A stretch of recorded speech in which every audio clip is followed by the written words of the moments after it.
अपनों ने दगा दिया, गैरों में कहाँ दम था। अपनों ने दगा दिया, गैरों में कहाँ दम था। जिससे मैंने प्यार किया, जिससे मैंने प्यार किया, उसका दिल बेरहम था। अपनों ने दगा दिया, गैरों में कहाँ दम था।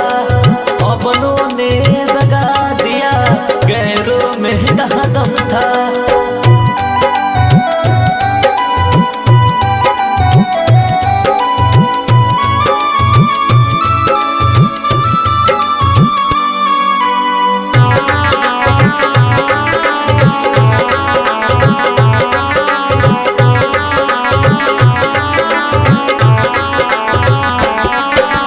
जिसकी चाहत में अखियां है तरसी, इतना ही बता देती क्या थी उसकी मर्जी। हाँ, जिसकी चाहत में अखियां है तरसी, इतना ही बता देती क्या थी उसकी मर्जी।